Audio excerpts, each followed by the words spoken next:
Good afternoon, everybody. I would like to invite you to this episode of the Sacred Subjects Book Club. This live stream may discuss trauma of all sorts to include all types of abuse. Viewers and listeners may find it unsettling and triggering. If this live stream causes you distress, please seek support from your trusted folks and qualified mental health professionals as needed. You may also cease listening until you're able to listen again. The guests on our live streams reflect a diverse set of values, morals, and ethics that may not reflect the morals, values, and ethics of the Misfit Amish. And with that being said, I would like to start talking about the sacred subjects. Hi, Jess, and hi, Seth. Hello. How y'all doing?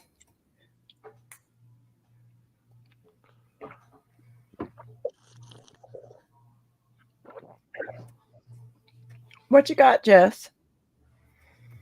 I'm ready. Have you read this book? Yeah. Do you have any overall thoughts about it? It was a whole different book to me reading it as an adult.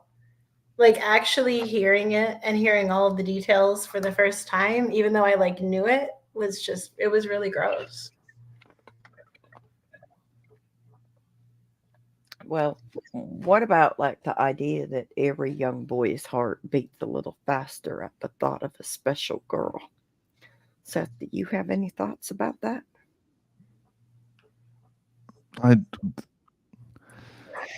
Every young boy's heart beats a little faster at the thought of a special girl. That's throwing some assumptions, is it not? How so? Well, not every person is attracted the same way. So assuming that is quite a thing.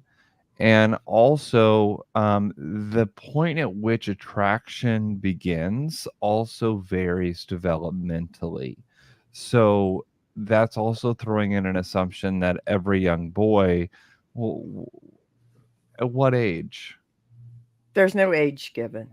Exactly. So it's throwing out a blanket assumption, which is damaging.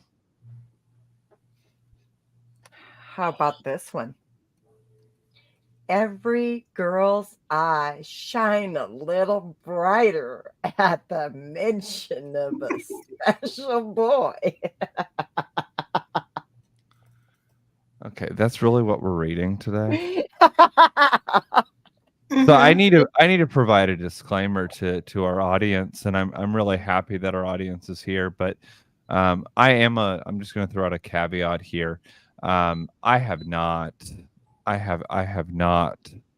read this fine piece of literature that we're about to undergo. But partially that's intentional because I own all of the sacred subjects little booklets. But I'm not reading them intentionally because I find them extremely traumatic. And I figured we'd just get my reactions live. And so that's fun, right? So if you open the booklet, that's literally the first paragraph. Yep. Oh, Yep. You're not joking. The very I first wish I was joking. You're not joking. I'm not joking. So, This is the okay. first paragraph. Okay.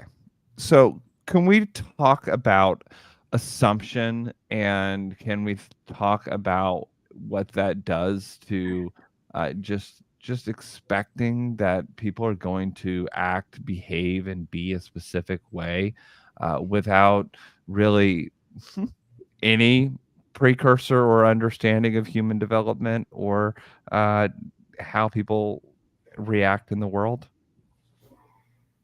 You know? The floor is yours. Let's go. Well, I think it's really important because I think when we make those types of assumptions, it can be extremely damaging to people. For example, I did not come out eventually. I mean, I eventually came out as someone who's non-heterosexual. But the thing about it is that I was assumed to have been straight for a very large portion of my life. And that was extremely damaging because it threw out this assumption that I had to act, be, and respond to the world in a specific way. And assuming that was not helpful. It's not helpful. So when I'll I stop talk talking. about when I talk about like not knowing that there were other people like me, the erasure of like queer women and AFAB people, and how like we knew there were the lesbians, but I didn't know that what the term lesbian really meant. I just knew that those people were abominations and I shouldn't even look at them. And I didn't know that those were people that were like me. Mm-hmm. I think it's that part. Like from the very first sentence in the book, you realize you don't fit in, you don't belong, this isn't for you. And there's that isolation part there that. And then the demonization of anybody that you could identify with. Mm-hmm.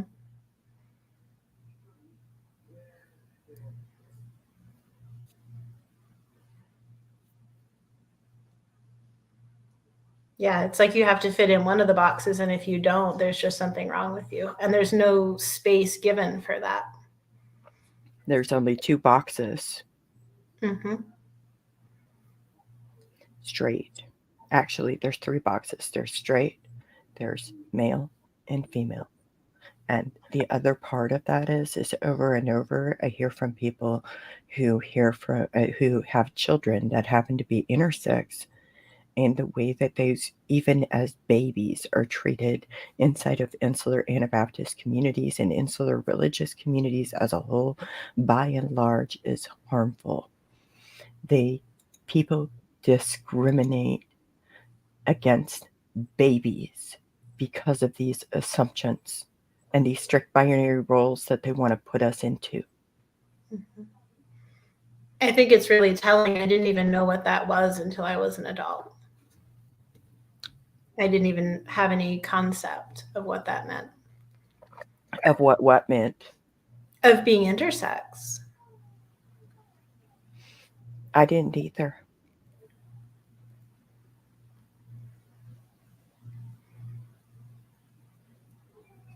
But yeah, we got a lot of food for thought here, so we could probably move on to the next paragraph. Well, can we just really quickly, before we move on to the next paragraph? That's only the first. I know. I know. I know. Okay, continue on. Can we talk about, like, consent, personhood, bodily autonomy? Because let's go here. Boys often proclaim loudly how they don't care for girls. They may even pretend they can't stand them or that they're going to be a bachelor, but the truth is that there comes a time in every normal boy's life when he thinks in a serious way about girls. It's that word normal that bothered me the most. Well, it's the word normal, but also if a child is telling you they're not attracted to a certain group, would it really harm you to respect that?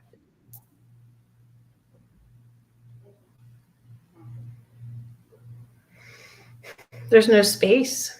Where is that child's personhood and bodily autonomy? Where is that child learning that consent matters? Yeah, all of the above. Mm-hmm.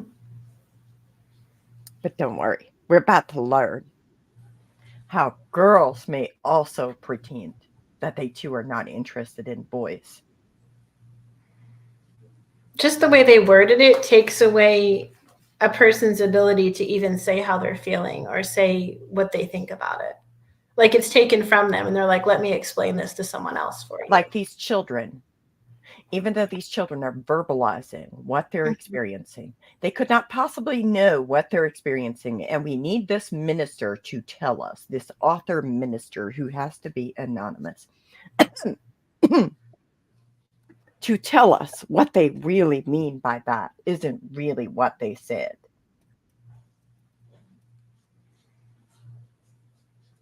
The sheer amount of gaslighting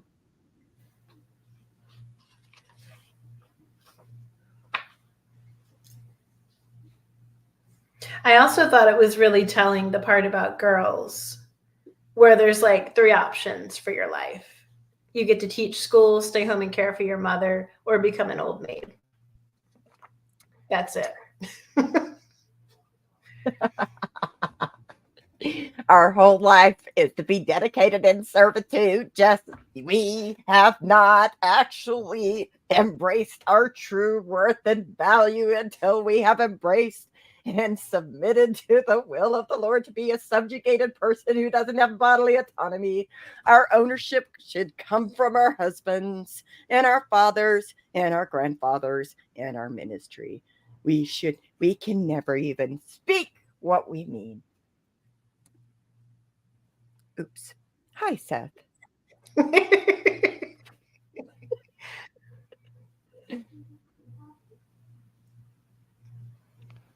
I'm struggling. You're struggling, but we're about to learn about baking a cake. Girls may pretend that they too are not interested in boys. Okay, pause. Some do that. Okay. They said may. And they said girls. They didn't say some. Good point. They're going to teach school all their life. Okay. They're going to teach school all their lives, or they're going to stay home and care for mom, or they're going to be the community old maid. But here too, the truth is that every girl has a longing for a partner to trust and love and to share life with her. Can I vomit? What? Seth, imagine growing up in an environment where people truly believe that, where you heard those things expressed to you from multiple adults in your life as a queer person. Well, this is not just as a queer person. They're throwing this out to the everybody. entire everybody. Then when you throw in that queer identity, right? As you just mentioned, how much more on top of that is this as to validate what you just said? Because which is why I threw it in there. Let's be real. Holy cow.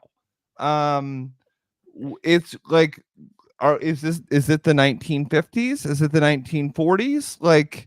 I don't understand. Is that a wrong thing to say in this live? Should I not I think have it's said 1800s. I think that's a valid point. Is it the 1800s? Fair enough.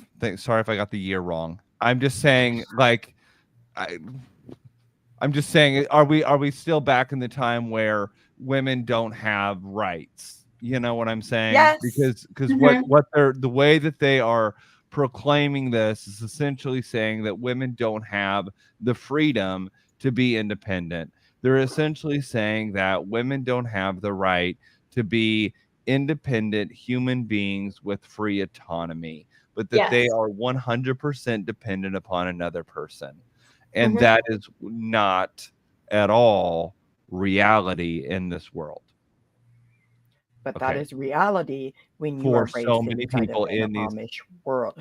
For so many Amish women and AFAB people, that is the reality. So we are born in America and we are raised in America where women have bodily autonomy, where women are supposed to have personhood, where women are supposed to have constitutional rights. And we may not have that. Our culture is entirely different. Yes. And I want to actually apologize for how I phrased that.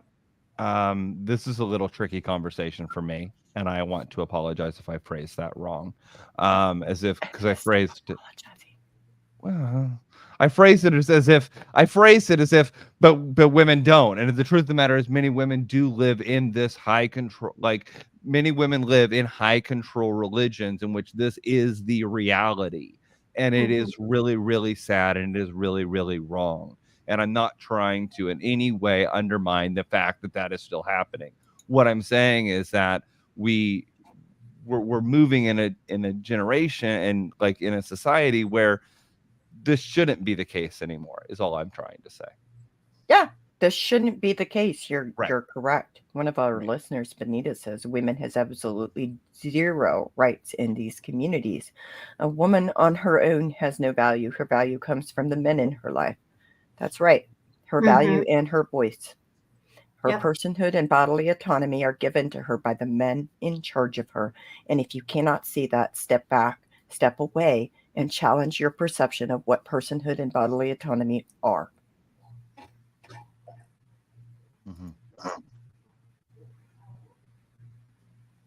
Yeah. But no, I think that's an important part to remember, is that we live in a country, in a society where we like to think that women have some kind of rights. And yet, women from these communities do not necessarily have the opportunity to have any kind of rights.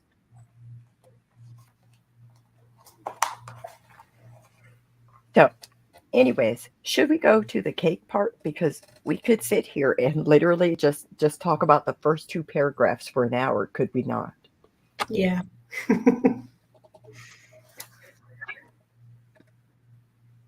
How do you feel about the cake? Either of you. How do you feel about the cake making part? I'll be honest, I haven't read it, so someone educate me, fill me in about what I'm about to undergo. Please tell me what I'm about to receive, because I'm already in a place of deep. I feel as if I'm being traumatized. So tell me what are we about to undergo with the cakes? When I read this again, my whole stomach felt sick, because I remember very distinctly, as I was like 12, 13, 14, I remember feeling so anxious and just feeling like this dark sense of doom of like, I'm going to mess this up. I have no idea how to do this.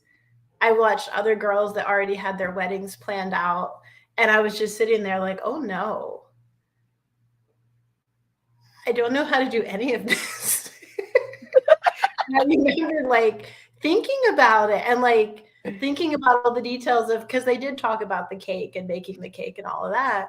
And I was just like, I can't do this. I'll go to the mission field. Because that's what lots of girls in my community would do when they didn't get married and find a boy. They just went to the mission field. It was simple, and they could be single. And I'm like, that's what I'll do. Yes. I was supposed to get married in that summer that I escaped, and I didn't even have the wedding planned out.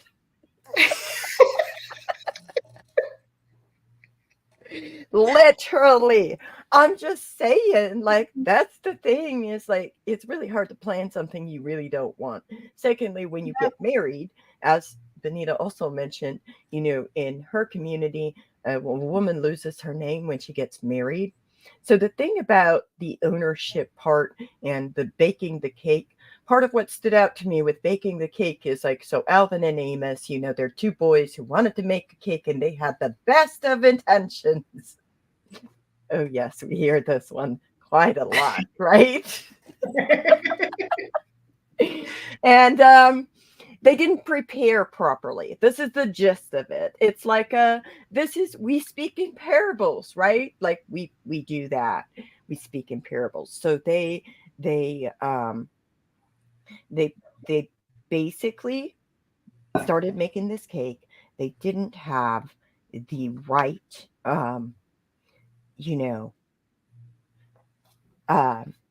ingredients and stuff, and they didn't do it in the right order. Mm-hmm. And so then the writer says, seeking a life companion is a lot like baking a cake. only more serious. Many young people have dived in, just like Alvin and Amos, trusting their eagerness and good intentions would make up for their ignorance and inexperience and lack of counsel, and it usually doesn't.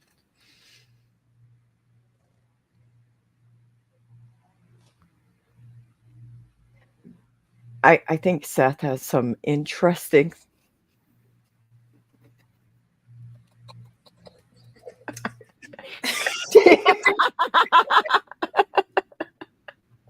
What? Can I What? pitch this? Do I really need this? Do I have to? Can I Light it up. for Light it demonstration for demonstration purposes? Can we play target practice? Why? What? So wait. Why? So we're essentially we're essentially breaking down. We're essentially dismantling human development, dating, trust, all of that stuff that goes into a relationship to baking a cake. Mm-hmm.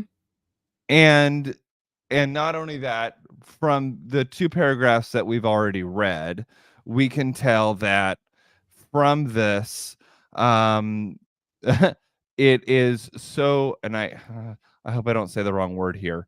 It is so conservative in nature that there's zero trust or account. No, what's the word I'm looking for? There's zero. No, I'm going to say this. There's zero trust given to the individual, so people are just viewed to be unaccountable and unworthy in and of themselves, and therefore they need guidance to guide them in every step of the way. So it's like stripping away people's personal autonomy, people's personal ability to make their own wise decisions. Am I wrong in my assessment? No, you're absolutely correct. Mm-hmm. This is why I talk about it. And when I talk about it, I wrote something a while ago talking about the names and the ownership and all of that. And I think it's a perfect and appropriate time to read this if y'all want to hear it, because it goes along with this. You know, when you start thinking about the handmaidens, if you think the Handmaid's Tale, the way I related to the Handmaid's Tale was intense. Because when they named the handmaids, what did they do? The men in charge of them, of whatever the man's house was.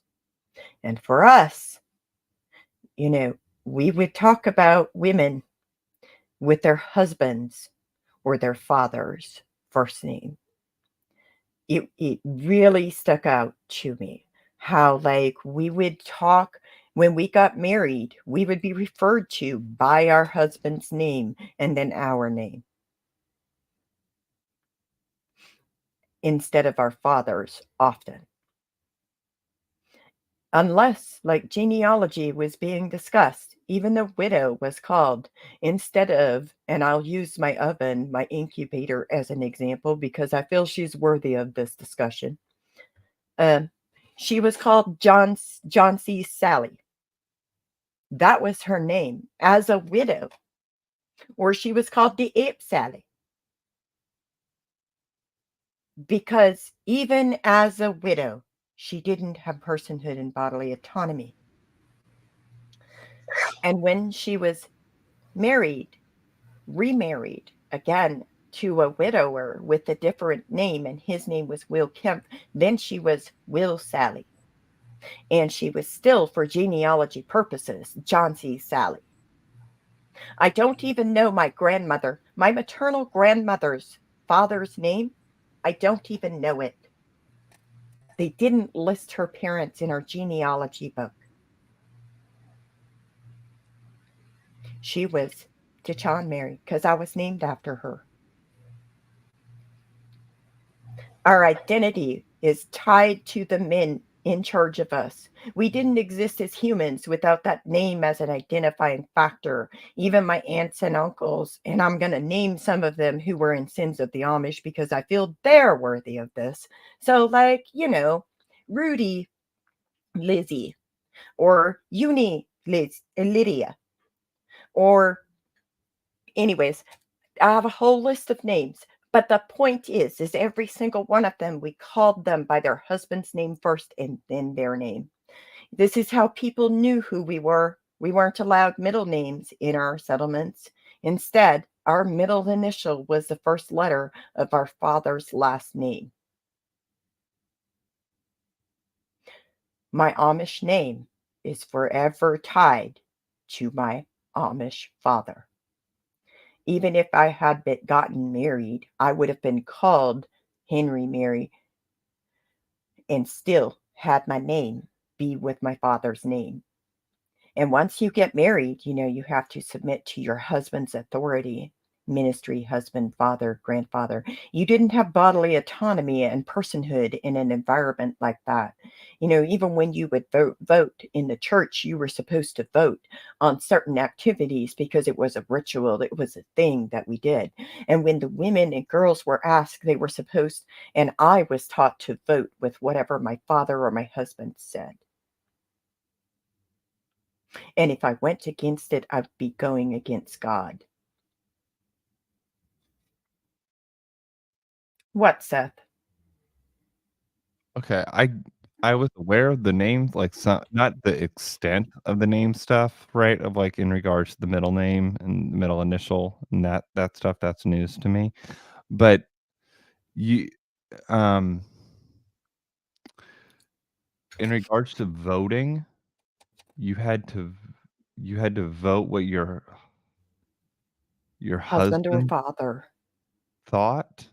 I was taught that if we did a vote, we called it a vote in church matters. And right now I'm sinning because I'm telling you church business. And you're an Okay. outsider. You're not Oh, privileged enough. You're not qualified. I'm Okay. also very gay, so I wouldn't be allowed. I mean, So I'm a I heathen. don't think that's really the problem. The problem is you're an Heathen. outsider. I'm a heathen. Anyways, I digress. But yes, we would call it a vote. And we would take a vote for certain church activities. And when we were taught to vote, even though we called it a vote, and when we were taught to vote, we were supposed to vote with our husbands or our fathers. And that was like a thing. That was a thing. I have heard this since I was a small child. So this is in church matters, right? Yes. Did that extend beyond? I was also taught that when you get married, you have to do whatever your husband wants you to, whenever he wants you to, and wherever he wants you to, including inside the bedroom and out. Okay, yeah. Well, that's interesting. Sounds like men really wanted to get married then.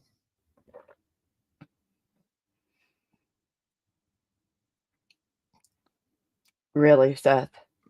Did I go too far? Sorry, my trauma humor. I apologize. Not probably on this live. I will back off. I apologize. Keep going.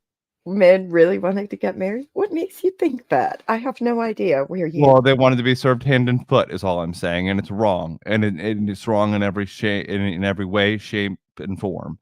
And I can't believe that it's happening and that it's allowed, and it makes me angry, and it makes me want to fight. Seth, It makes me want to fight for women. What? Don't you know that it is a privilege to be born into this church and given the gift of serving these men? It's a gift? This certainly doesn't sound like a gift.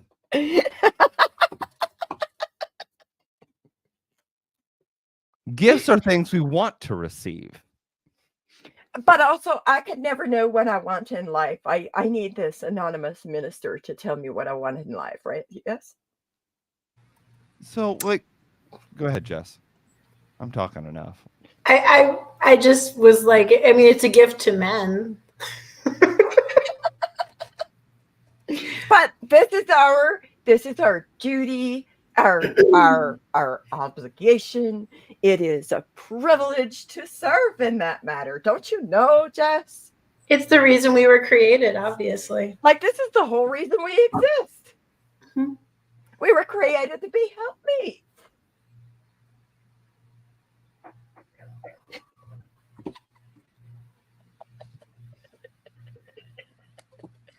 Do you love it, Seth?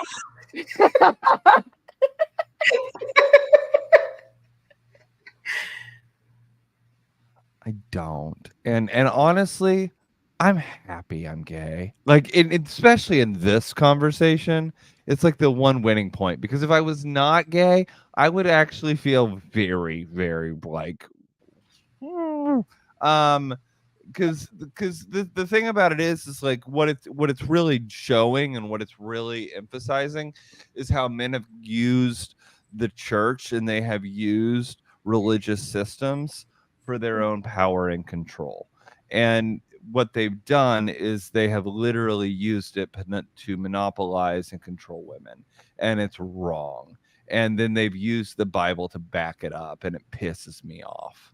And sorry if I've said the wrong words I shouldn't have said, but it makes me angry is what I'm trying to communicate. It's also called religious trauma, yes. Yes, it is. Mm-hmm. I think it was also interesting that there's a fair amount of gaslighting in here too about we can't even know what's right or wrong for ourselves. Uh-huh. Like they even took that away. Where like you might think you're doing okay, you might think you're doing the right thing, but don't ever trust yourself. Like it literally says we'll not be able to judge what is right and what is wrong. Uh-huh.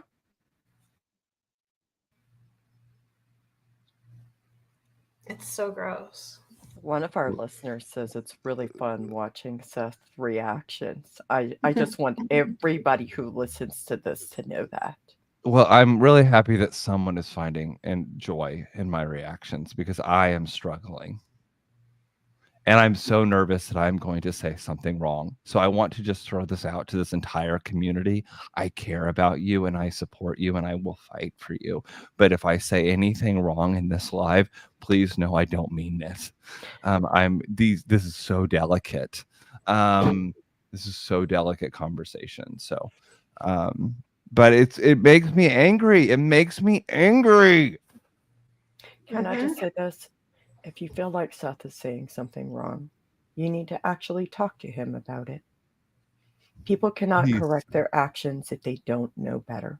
But I would also say, like, I don't know if you know this, but there are people who really do support you as a person, and they respect your opinion, Seth. So, maybe it is normal to be afraid when, you've had a large growing journey, have you not? Just a little bit. You can thank me for that. What? We can thank you for that. But it's, But the point is when people are willing to engage in conversations and have the difficult conversations, it doesn't mean that we're always going to get it always perfect. What it does mean, though, is we're going to open the conversation to have a broader conversation, and it's going to lead to more conversations about the very issue. But your reaction, Seth, is really, really validating, even to like this listener says it's raw. Seth's raw reaction to this is actually validating. Like, know that sometimes we need that validation of like, we didn't just make it up. It really was that bad. Yeah. It really is. What? Go ahead. Go ahead. Well, and I was just going to point out the irony of it all is we've gotten like 4 pages in. This is how far we've gotten. And there's actually 28 pages to this little booklet. And people might think these little pamphlets are really nothing. Oh, how much harm can really be in there? We've legitimately talked about 4 pages in 34 minutes. And there's so much more that could be said. They're heavy. Yep. And there's a lot to unpack there. And for myself and Jess, who grew up as women and AFAB people inside of these environments, it is really just a matter of like processing and sorting out some of the things that we have experienced, and then understanding those and looking at them with a different lens, and maybe kind of comprehending how harmful some of those things were. Mm-hmm. What, Seth? I feel like you just rolled your eyes and you said a bad word off, like with your mic muted. I have an idea. What? But we shouldn't talk about it in this live. Okay. Well, I'm going to say it. Have you ever considered writing a research on these? I've thought about it, but I honestly think I would need somebody else who is not as close to it to help write it. Oh, yeah. Are you volunteering? Might. Well, one of the things that people have asked me for over and over is to rewrite the sacred subjects. Oh, I'm not saying rewrite the sacred subjects. I'm not doing that. No, nor would writing an article about them. That's more from an academic perspective or a research perspective. I think could be very helpful and beneficial. We can just hit the highlights. What'd you say, Jess? It could be powerful, but it would also take a lot to go through them like that. It would. And that's why I was saying I need somebody to assist with that isn't quite as close to it. When you grow up in an environment like this, and you know that these are still being circulated, and you know that these have been promoted by people who know better. There is no excuse. If they don't know better, they have chosen to not know better. And you know that people, and especially children, are still being harmed by these booklets. Well, that's why we're having a book club. Hi, Seth. Yes? There's a question. Did you see it in the chat? Which one? By Dina, and I just want to make sure we answer it. Did the girls in the Amish community talk with each other about all the issues discussed here, and could they think for themselves? I think we should address the question, and I clearly can't. I think I know the answer, but That's a good question. Let's see what Seth is going to assume here. Clearly no. So did they talk to each other about the issues discussed here? What I would assume, and again, assumptions. Not good. So I would need to do research on this. But from my experience in conservative religion, not quite as conservative as this, but conservative nonetheless. It was a form of conservative faith, but not quite this conservative. But what I do know about conservative faith and a lot, and again, did I say that wrong? Because I'm not trying to say this is a faith. No, go ahead. Go ahead. If I said that wrong, I don't mean to. This is an entire culture. I'm gonna put you in timeout if you apologize one more time. Okay. Just know I'm not trying to say anything wrong. We know. Everybody knows. But so did girls in the Amish community talk with each other about all the issues discussed here? I would assume that they probably would want to, but probably feared not to, and felt like they were unable to. There seems like there was a lot of power and control that was currently being influenced over them, so that they probably felt like that was not a possibility. And I would also assume, and again, assumptions are bad, so I would want to get verification of this. But I also would think that if they were to talk about these issues, that they would feel like there could be some type of consequence for that. So if they were to talk that, and then someone were to find out that they were talking about these issues, that they could then be punished in some way. So there was probably fear in doing so. And then this idea, could they think for themselves? I think that's kind of that could, I think everyone is able to think, but I think So that here's, I can don't I know how to answer interject that. here? Yes, please come rescue I'm me. going to interject here because Thank you. one of the things that people do, quite frankly, is they infantilize plain and Amish people. They write research articles wherein they proclaim we're not often in the practice of employing abstract or critical thinking or critiquing or, like even self-reflection. And the fact is it, in medical terms, it's like they're calling us cognitively impaired because we were born Amish. And when it comes to layman's terms, what they're really saying, these researchers are really saying that we're stupid. That's not true. Mm-hmm. It is dehumanizing. And I think often people ask questions based on that assumption because Amish are portrayed as kind of dumb, kind of backwards. Comedians make entire livelihoods off of mocking Amish people, making comedy about Amish people. They portray us as kind of dumb, kind of simple, kind of stupid, kind of don't know.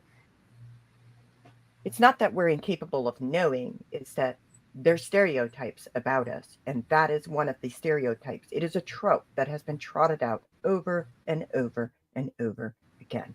And these researchers play into it by publishing so-called academic research wherein they say Amish women can't speak without a man present. Dina, if you read my book, you can learn all about my grandmother and some of the other powerful women role models I had growing up. What's up, Seth? We don't know. Dina may have read your book.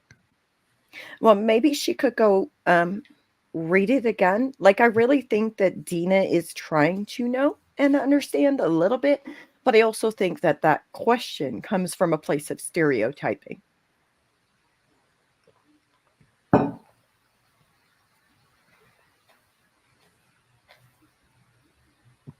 Okay. Go further. Could they think for themselves? Yeah, I struggled with it. I struggled with that question, right? Like I struggled with it. But did you see that there was a clarification?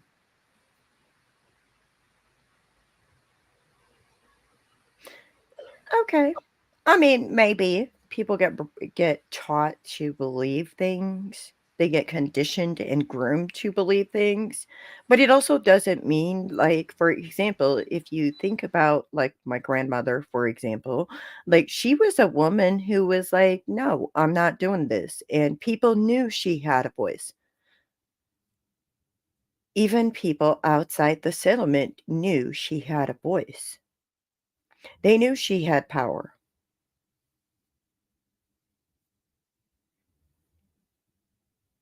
I wouldn't even say, like, I would even argue that there's Amish women that are practicing Amish women today that am in contact with who, like, would absolutely say, I'm not brainwashed. I control myself and ain't nobody taking that from me.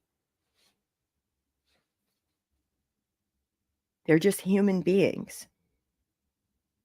And there's varying degrees to which some of this is enacted in their lives. And there are Amish women who do not tolerate shit.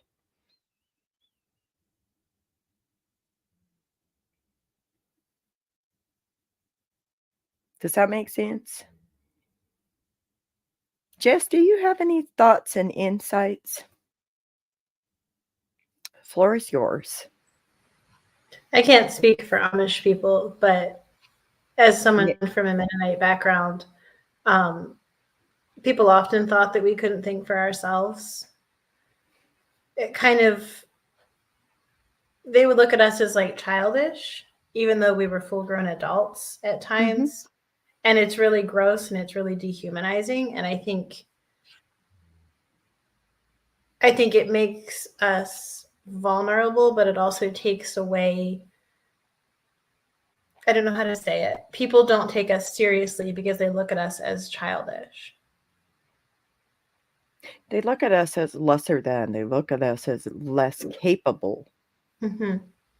And the other part of that is often when people see plain people, they automatically assume they're Amish. And so if they hold that stereotype like towards plain people. Mm-hmm. Mm-hmm. What, Seth? Do you see what I see? Yep. Stay inside the box? Oh, Joe, don't you wish the box was made that could contain me? I threw the box away, so there's not really a box to stay inside of, and I'm very happy that way. I'm pretty sure I burned the box, but I could do it again if I need to. Mm-hmm.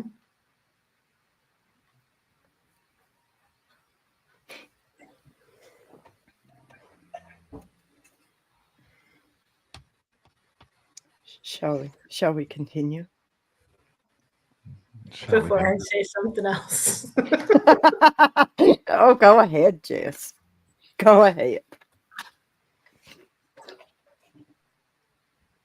I don't know who this Joe person is, but I've spent my entire life being told to stay inside the box, and I am very, very happy outside of it.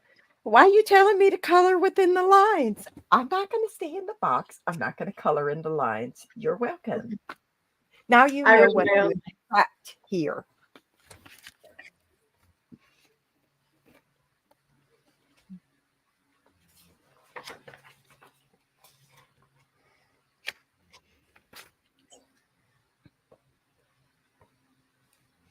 I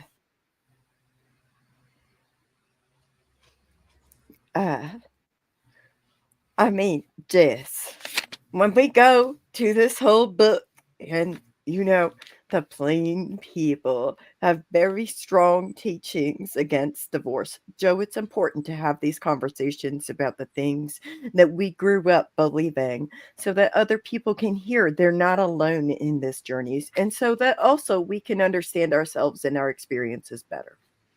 Mm-hmm. So it is important to have these conversations. And I don't think Joe means any harm, by the way. But anyways, that is as it should be, of course. But it gives people false impressions. It makes it sound as if all of our marriages are happy successes. But many husbands and wives know this is not true. Many married couples have troubled marriages. Many dating couples have their troubles even before marriages, but usually they keep it quiet. Others never suspect the disappointments, the questions, the doubts, fears, and frustrations they may be feeling. There's no way to avoid the ups and downs in life. That is a part of life, especially of any effort to accomplish something good. But just as it is easier to bake a cake with proper preparation and knowledge, so our courtship years and marriage may be greatly helped by being better prepared. What up, Seth? I have some problems. Oh, do tell. So essentially,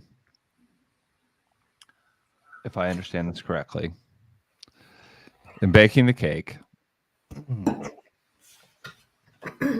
women have no choice. They must submit. It's 100% up to the man. Correct? Based upon this rhetoric. Not the right rhetoric. I mean, not a good rhetoric, but the rhetoric that's being proposed. It is godly to submit to the men. Okay. So so you submit. So you submit to the man. You get into this marriage, do all the things. But guess what? Can't divorce, even if it's bad. Because there are ups and there's no way to avoid the ups and downs in life.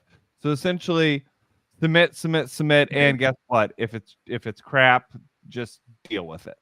And don't worry, there's always going to be ups and downs, which is crap. But also, if your partner is abusive, you cannot leave. Yeah, because submit. So essentially what it's doing is it's literally laying the foundation. It's laying the framework for an abusive environment.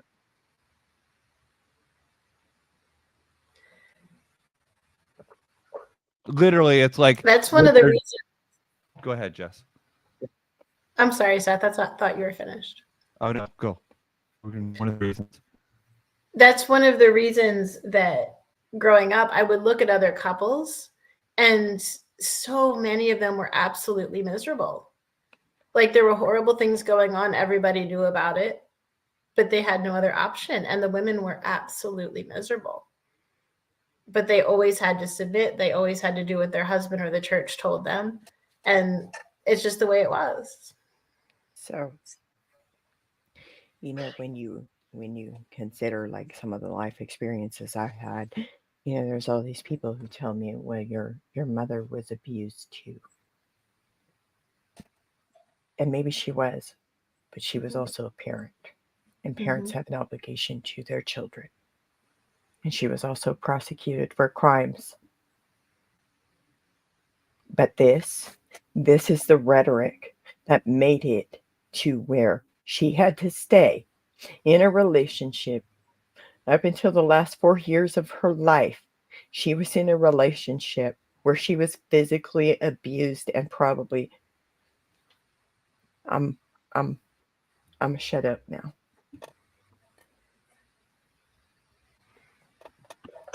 So the cake that they're proposing is the foundation for an abusive environment.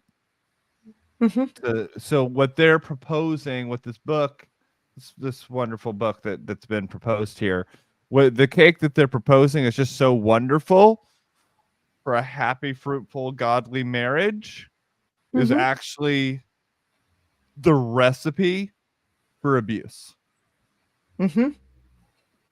But seek ye first a suitable marriage partner, okay? Anyways, seek ye first the kingdom of God, okay? That's really it. You should always get your parental approval for your relationships. You shouldn't be dating before you get baptized. And in our settlements, that age was anywhere from 16 to 19. I've known people who got baptized in their, like, at 20 or whatever, but they were considered to be old and they experienced, like, coercive events to encourage them heavily to get baptized. But people were still allowed to date once they went with the young folks, whether they were baptized or not. And then there's a whole part of like purity culture, and there's a whole part of like, I'm sorry, I have a lot to say about this book, but I'm sure I see the thoughts in your eyes and go ahead, Jess, go ahead. The one thing that keeps going through my head is like all of the purity culture, all this stuff, baking the cake and all that. I think it's really telling if we look, at least for me, if I look at my family and the generations that, what happened to me, what happened to my mother, what happened to my grandmother, like it's not working. It's not working. Everyone has trauma. We're continuing to pass this on generation to generation. We're doing the same stuff and nothing's changing. We're baking the same old cake and we're getting the same results every single time. It's literally a recipe for abuse, like you said, Seth.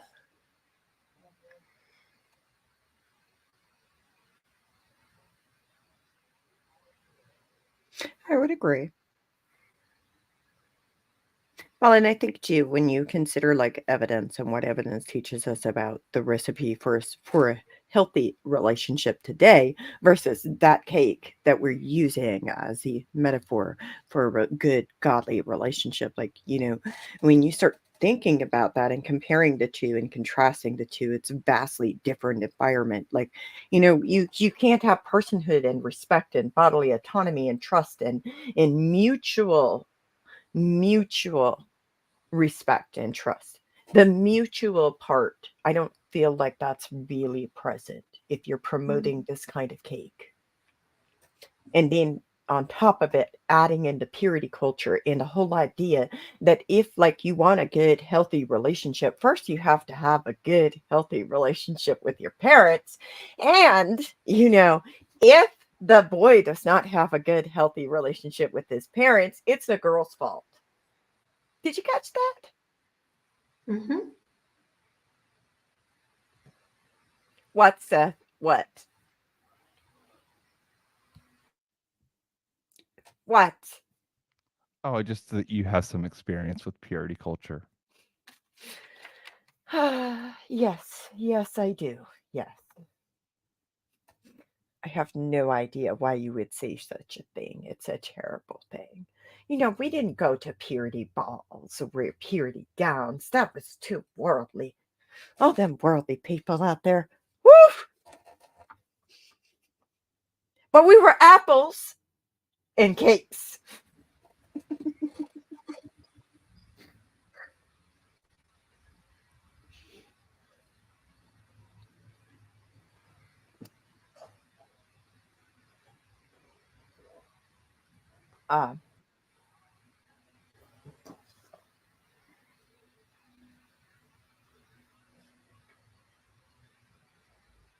What, Seth?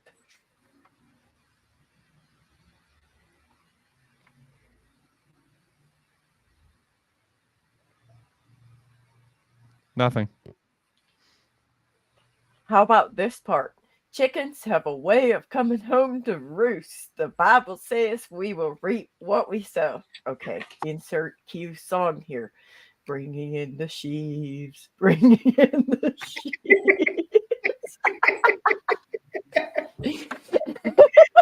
I'm sorry.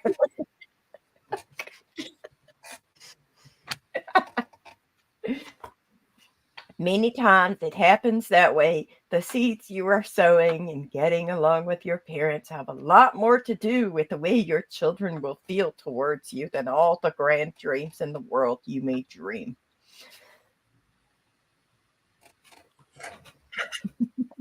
This is so guilt heavy.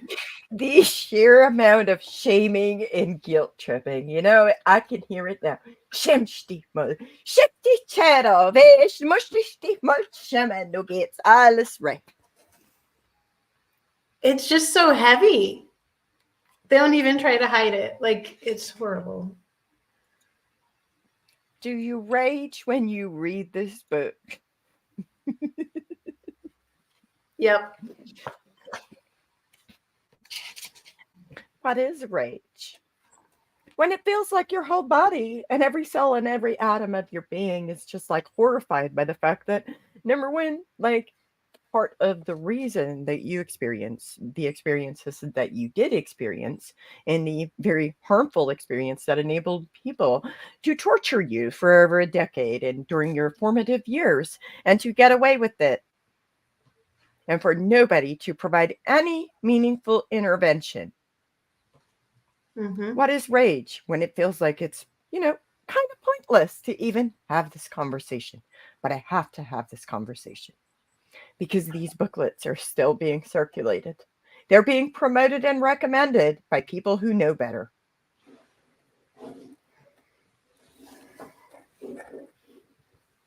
I don't know that I would call it rage so much as I feel broken.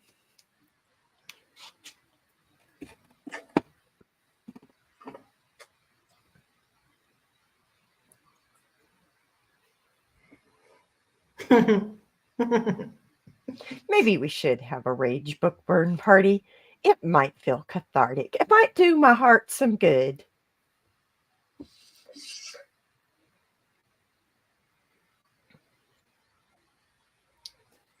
What you got, Seth? So typically I'm not like for banning books, and like typically like I'm like on like I want to like be in support of authors whose books have been banned and that type of thing. But my question is, I highly doubt that these are banned. They're not. Therefore, they should be. Why aren't they? Entire communities build their lives around them. Mennonites, plain Mennonites, use these booklets Mm-hmm. in addition to Amish people. They build their entire lives around us. Mm-hmm. It's Yeah, holier than thou art. it explains so much. How so? I have to be careful with what I say here, but we've had conversations with some individuals that this makes sense. Uh-huh. You know what I'm saying? Like the rhetoric, the viewpoints, the ideas. Uh-huh. I'm like, oh yeah. Mm-hmm. Yeah, no, I can see why you think what you think. Having read some of these books, it's like, okay, no, I see where you're getting your ideas from. Mm-hmm. But how damaging it is. Like these books should be banned. These books should be banned, and they should be, as weird as it sounds, they should be burned. They shouldn't be in existence. Mm-hmm. They're And that's published. weird for me to say because I'm not in favor of it. I'm typically not in favor of book banning either. But, somebody's asking, Tina asked what kind of publishers would publish a book like this anyway. It's called Pathway Publishers. They're an Amish publisher. This is an Amish publisher. They have a location in Canada and Michigan. They publish magazines, Family Life, Blackboard Bulletin, Young Companion.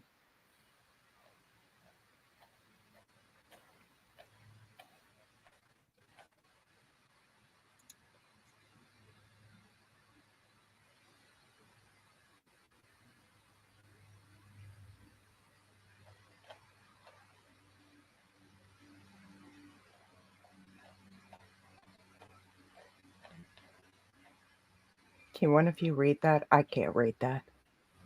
That is disgusting. You want me to read that? Yes, for the people who listen to only the audio. There is a comment in our chat that says there is even a book with the same title as Mary's biography, but it is a purity type book. Can we only hope that some people will be looking for it and they'll find my book instead and read it and listen to hear? Can we only hope that? I can only hope.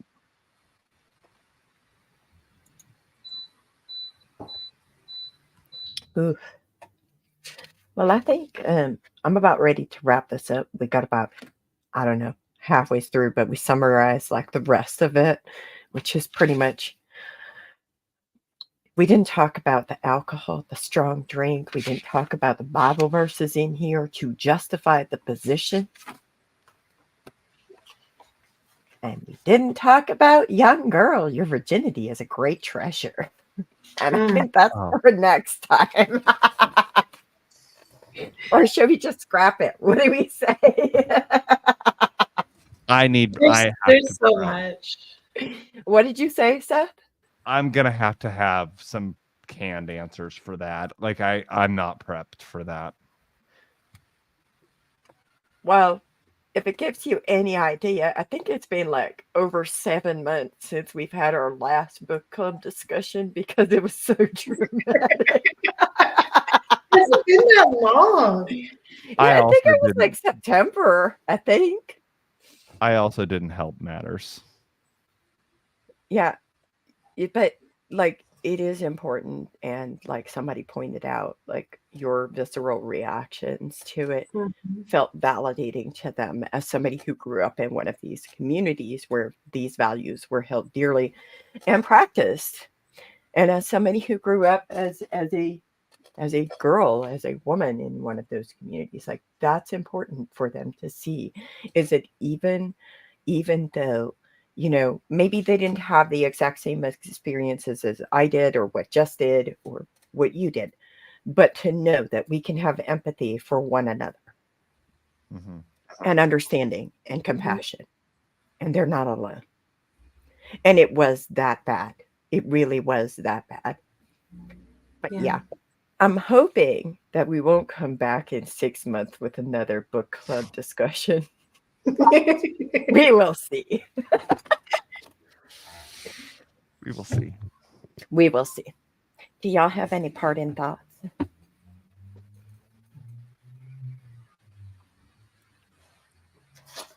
Don't everybody jump at once. I think the biggest thing that I took away as an adult reading it, after learning it as a child, was we have autonomy. We have the right to make our own decisions. If you are in a setting like that, you are worth more. You do have value, and your thoughts, opinions, and autonomy are yours and have value. That's the truth. Thank you, Jess. What about you, Seth? So these books explain a lot. But what I want to really point out is that, well, I want to echo Jess's words as a therapist, right? That you have worth, that you have value, and that you do not have to be defined by another person. You are valid in and of yourself, outside of anyone else. You are worthy. You are valuable. For all of the women in this room, I want you to know that while some traditions may proclaim that a man is what is required in order for you to have standing or have worth or value, I want to stand in the gap right now and say, not today. Today, you are worthy and valuable for who you are. Sorry, I'm repeating myself, but I'm trying to I'm trying to encapsulate it, because this is this is damaging.